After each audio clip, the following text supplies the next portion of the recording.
Senate Bill 1432, which was a necessary and important step to protect water access for the residents of Rio Verde. I have to start out by thanking everyone who worked tirelessly to get this bill to my desk. Senator Watsak, obviously, as the bill sponsor, but also Representatives Tarek and Culloden, thank you for reaching across the aisle to pass this bipartisan bill. This legislation I'm signing today shows what we can get done when we put politics aside for the good of everyday Arizonans. To the residents of Rio Verde, thank you for being patient and for using your voices to advocate for your community. I think I can speak for everyone in this room when I say that this was not an easy lift, but was a necessary one, and we were all better off for it.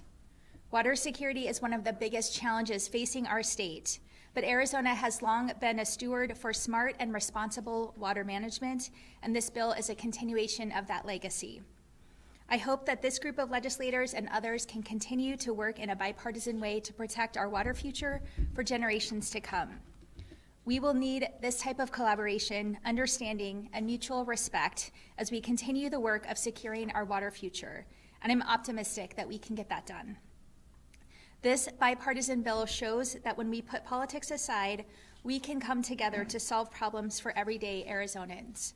While it's not perfect, I'm glad that we are able to deliver relief for the residents of the Rio Verde Foothills. Moving forward, I promise to keep working across the aisle to protect water for every Arizonan and ensure that we continue our growth and make Arizona the best place to live, work, and raise a family. And again, I want to extend my deep gratitude to those who made this happen. Thank you. And with that, I will turn it over to Meredith DeAngelis, who's the chair of the Rio Verde Foothills Standpipe District Board. Did I get Thank you. right? Yes, you did. Thank you so much. Well, it is an honor to be here today. It's been a long time coming, and we're very, very excited. So first, I would like to thank Governor Hobbs for signing SB 1432 so that my family and so many others in Rio Verde Foothills can secure affordable water for our homes again. I moved out to Rio Verde Foothills about 11 years ago from Scottsdale. My daughter was 2 years old at the time, and we wanted a home for land, gardens, chickens, space for just outside living, mountain bike riding, stargazing. It's just beautiful if you've not been out there. Once we moved in, we just fell in love with our home, and just the beautiful desert living out there is incredible. We never had a well on our home. When we moved in, our realtor said it was common for the area to be on hauled water. We never really imagined that we would be in the situation we are today, and if it wasn't for this bill, I really can't imagine what would have happened to our home. So I sincerely thank everyone who supported this bill, and I would especially like to thank Senator Watsak for getting it done. It was an amazing feat.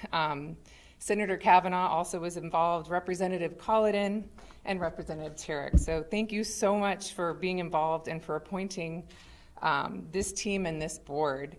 I'd like to thank again Governor Hobbs for appointing me. I am the chair of the board. Also Senator Peterson for his appointee, Representative Toma, and Commissioner Susan Nicholson with the Real Estate Department, and Tom Bushotsky as far as Department of Water Resources, all appointed people for this board. You guys made an excellent choice in the board members that represent the community and what we need. I'd also like to thank the board. Most of us are here today, so Kent Thomas, Mike Mueller, Thomas Braun, and Chris Trafowski for serving on the board with me. The board has been incredibly busy. We jumped in super fast. We took our oath of office. We went through training on open meeting laws since we're all new to being on a government board. Established a website for communications. We started on July 20th with our open meetings. We have about 2 a week, making great progress. Let's see, we've been having great meetings with key stakeholders. We look forward to signing agreements with both EPCOR and the City of Scottsdale to ensure that the Rio Verde Foothills community has water for their homes for this interim solution. After that, we'll keep the community appraised of everything that's going on as far as key milestones for the long-term solution with EPCOR that is currently under review with the Arizona Corporation Commission. So I'd like to thank City of Scottsdale, EPCOR, the community, and my fellow board members for their willingness to help us. I'm optimistic that together we can get affordable water back to the Rio Verde Foothills community. There's been several other elected officials, staffers, and so many others that have worked incredibly hard for our community. So I'd just like to thank everyone for that. Thank you. All right.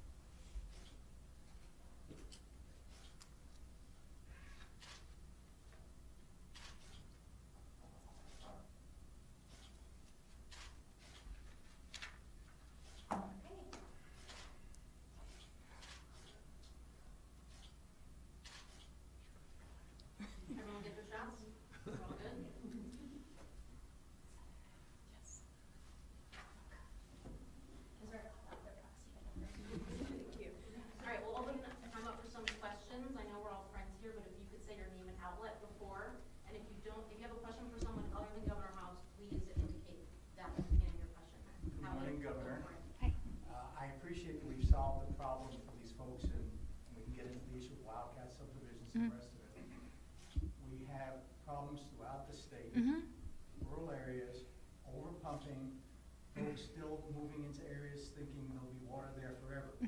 This is all very nice. This is a Band-Aid. So now how do we fix the rest of it? You're absolutely right. This is a Band-Aid. This is what the Water Policy Council has been set up for. They are tackling these issues right now, and I'm looking forward to seeing their recommendations so that we can move forward with legislation in a bipartisan manner in the next legislative session. Yep, hold on.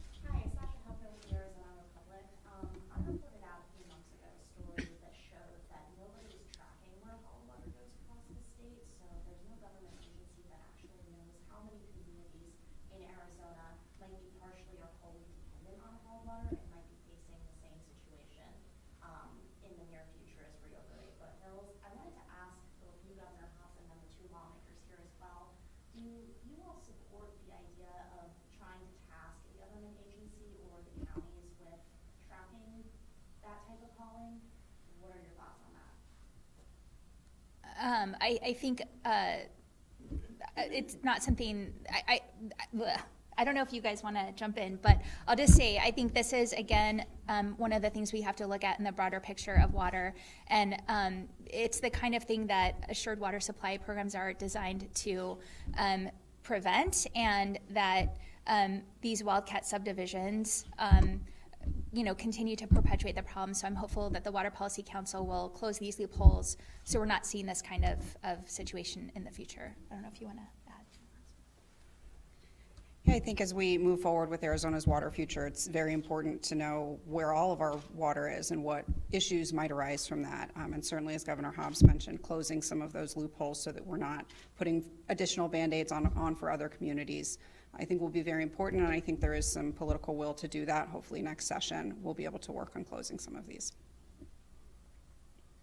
Mark? Yes, Mark Phillips, ABC15. To the board, what are the next steps as it relates to Rio Verde before you can turn on the spigot? Yeah, so next steps is we're in negotiations with City of Scottsdale, so we still need to use that existing infrastructure that we were using previously. So we're in negotiations with them to get that worked out. And then also we're in negotiations with EPCOR, who will be providing an outside source of water. So we needed to make sure that we found our own water and that we weren't using any water from the City of Scottsdale. So we're in negotiations with EPCOR. Everything's working really well with those two. And then we just have a lot of setting up billing and systems and all of that type of stuff. But so far, everything's going really smoothly, and we're doing some community census just to find out how many people are dependent on hauled water. So those are numbers that have been thrown around that we just need to make sure that we've got the right number and that we're having good communications with the community so that we make sure we get everybody who needs hauled water. Do you have any timetable as to when you will have water? You know, we haven't really put out a timetable for that. We are certainly, now that we've kind of got negotiations and contracts going back and forth, we probably think several more weeks of kind of back and forth with that. So really, we're hoping something within the next 30 days. One last question. You've been charged with a much bigger deal than just Rio Verde to come up with action plans for the legislature to consider. When you got into this, just trying to get water for yourselves, did you ever imagine that you would actually become maybe the tip of the spear on this issue? So I think in the very beginning, when I got involved with this, was, basically working with the media and the community to share what's going on. And I would say, no, at that point, I did not think that. But I would quickly say that we realize that this problem is much larger than just Rio Verde Foothills. So what everyone has done now to get this bill and to start having those questions on how many people are doing hauled water, what does that look like? How much water is that? Is it going to the right places? Is the beginning of what this needs to look like. And I'm very confident that the folks here today are going to work really hard on making sure that this becomes what it needs to be for people like us who rely on hauled water and who, it's very foreign to a lot of people on the fact we do not have pipes coming into our home, but we are not the only ones in Arizona that live in that situation. Let's go to Luke. Yeah, Luke Forster, KTAR News. So I think this is for you, Meredith, as well. There's been a lot of disagreement in the community about the best way to tackle this. When you're talking to members of the community, how are they feeling about this solution? Does the fact that they can kind of see the end in sight maybe make some of them feel better about it? What are they saying about this solution to the water problem? Yeah, I've been in so many meetings from the very beginning, so I've seen it all, right? The community, it was really hard for them to know what's the right path and what does that look like. And fortunately, since we have this bill, everyone's aligned to this is the right path, this is what's going to work. So the meetings with the community have been phenomenal. They've been very supportive, they've been very helpful. I feel very optimistic that they'll be happy once, we haven't really necessarily shared dates yet, but I think as long as they know that water is going to start coming back in the next 30 days, I think they're going to be very relieved. It's hot and everyone's worried, and there's a lot of people out there with horses, and they want to just make sure that this is successful, and they've really helped us make sure we do that. And as that heat has continued, are there any kind of stories and things you'd like to share from that community as we are waiting for that water to come through? I know we've had issues with animals in the past. Any updates on any of those situations? I think what everyone's done in this community has been amazing. So when you talk about a neighborhood of people who probably did not know each other, we all have a lot of land and we're spread out, everyone has jumped in to help each other, and people have helped with horses, people have helped people who needed water. There's people who have made donations for water for some that are struggling financially. So I would certainly say the community has really stepped up in making sure that everyone's doing okay this summer. Barbara V. Arizona News Radio, and you kind of answered the question, but paint more of a vivid picture about what have you been doing as far as a water source goes? Where have you been getting the water? How have you been dealing with the situation? So I think many of us, like myself, have really cut back and conserved on our water. So, I'm probably using maybe 1,800 gallons a month of water, which, most households are probably 10,000 gallons. And really what it is we've basically adopted desert landscaping. So we do not have anything that we water outside of our home, as far as it's all just, we have a lot of dirt, but beautiful cactus and rocks and all of that. So it's really is making sure that you can, when you live in the desert, embrace that desert landscape. It's beautiful and it doesn't use a lot of water. So that's the first thing. Then it's also just conserving your water. So really it's flushing toilets only when you have to, showering sometimes at the health club and things like that, a lot of us are doing. So everyone's really cut back on how much water they're using. But I also think a lot of things that we have done, a lot of people across the state can adopt this, and we'd use a lot less water, and we can continue to just thrive as Arizona is growing. And I think if everyone watches how much water they're using and makes some simple cutbacks, we can all learn from this. Primarily just hauled in water. It is, so mine is, I'm still 100% dependent on hauled-in water. Does anybody else want to get something in before I go back to Howie? Brandon? Hi, Meredith. Hi. President. Good to see you. Nice to meet you. Can you drill down a bit on issues of cost, how much this water is going to cost? And also, Joanna Allhands in her reporting raises questions about the water source, the Rio Verde, and there might be some stickiness there. Yeah, so as far as costs, we don't have costs yet. And so everybody knows there's a lot of cost that goes into this. So of course there's the cost of the water, right? So we will be getting the water from EPCOR. We're in negotiations of what that's going to look like and how much that's going to cost. Then that water is going to go in through Scottsdale to treat and transfer the water. So we're in negotiations for what that cost is. Then there's also billing and administrative costs. So most likely that will be handled by EPCOR. So then there's discussions on what those costs look like. And then finally the last cost would be the water haulers. So good news is the costs right now are so high because the water haulers are having to travel significantly further to get that water. That is why we have the spike in the water costs that we have today. And we also have unreliable sources. So it's just very difficult right now for affordable water. So the water cost from what people are doing today should be significantly lower, not back to probably what it once was, which I don't think it will ever be there, but definitely affordable. And can you respond to folks who say, hang on a second, they got this water district for them, there are still people moving in, building, homes being sold. How do you explain that when there's still a limited resource? I think for us, that's a little bit outside of the board, right, as far as homes still being built. I think some of them are still planned. I think that that's where we need to partner with some of the folks here at the table today to discuss how do you build smartly? How do you handle some of these where, a lot of these lots, I don't think people realize is there's people who've bought those lots and they're building their retirement homes. So it's not big development out there. Yes, there certainly is development, but there's also a lot of people who bought that land a long time ago and have dreams of building their home on there. So we have to be really careful when we consider saying which ones are allowed to build and which ones are not, and who owns that land and what that looks like. So there's a lot of moving parts to answer that question, and I think right now we just need to partner with everyone here and figure out what that looks like. Howie? Senator, come on down. So, I have this wonderful shot of you standing next to the governor, signing the bill. You remember the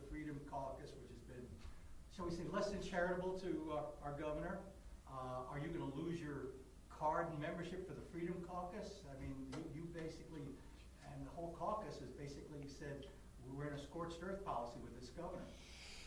I've never said scorched earth. That's your words, not mine. Understood, but you do understand what has been released under the name of the Freedom Caucus. The Freedom Caucus believes in liberty and freedom and free markets and capitalism. When it comes to these water issues, we have issues in southern Arizona, just like we've had in the Rio Verde district. Picture Rocks, Vail, Saurita, 3 Points, they all use well water. Some of the wells have gone dry and they have to truck in their water. And how do I know this? I'm a real estate agent. So I work with a lot of people who are buying and selling. And when they can't buy or sell because the water issues are there and they are real, it hits close to home. When I was in committee, in government committee, which is chaired by Jake Hoffman, Senator Hoffman, who also is Freedom Caucus, when you have people from the Rio Verde district standing before you saying that they have to make choices between giving their horses and their farm animals water or taking a shower and giving their family water, it brings tears to your eyes. You realize this is not the way people should be living in 2023. And if we have these types of water issues, we need to come together and find a way to fix this, because water is life. Water is not partisan. Water is not political. So are we looking at more water levels of government like was set up here for, you say, whether it's Picture Rocks or Saurita?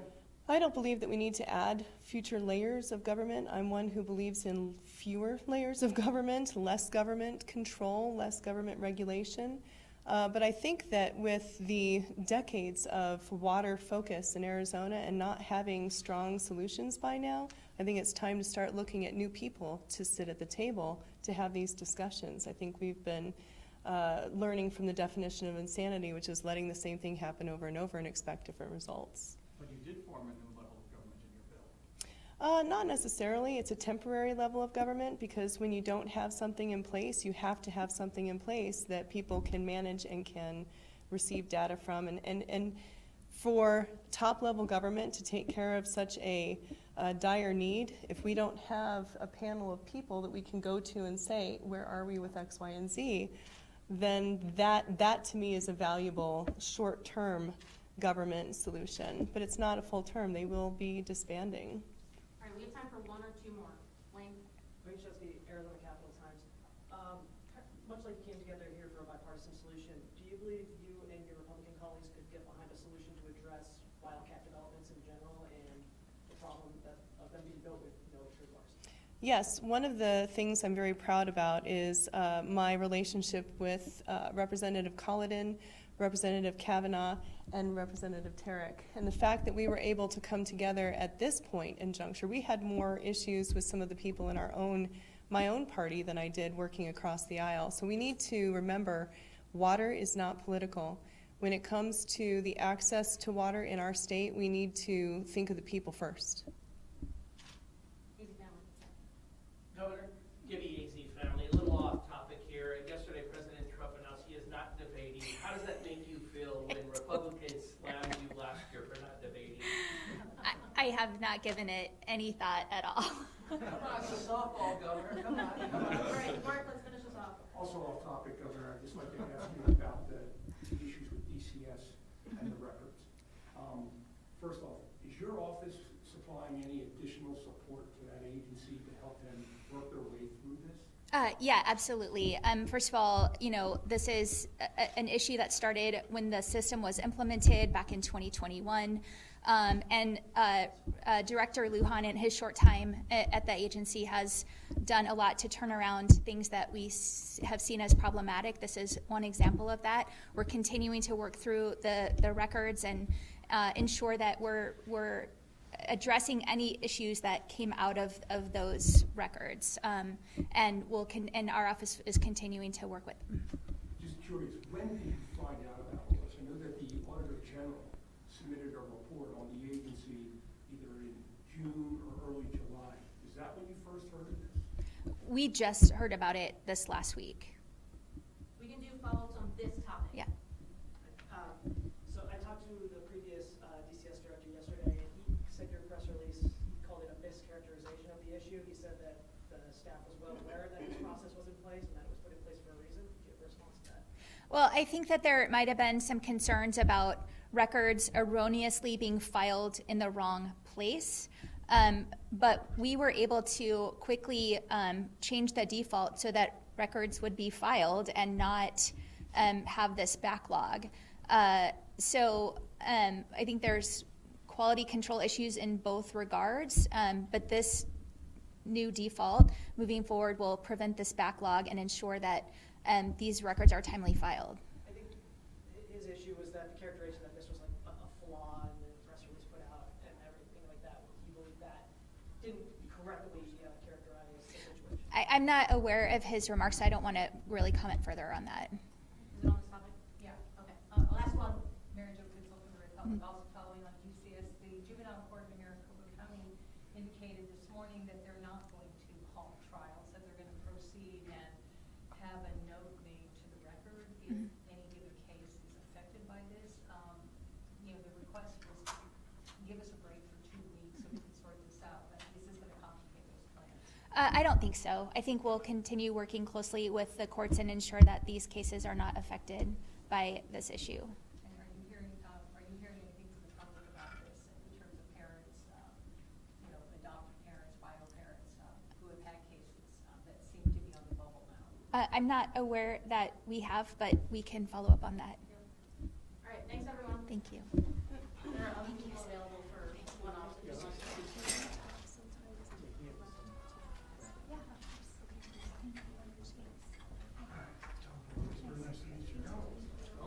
Thank you so much for your help.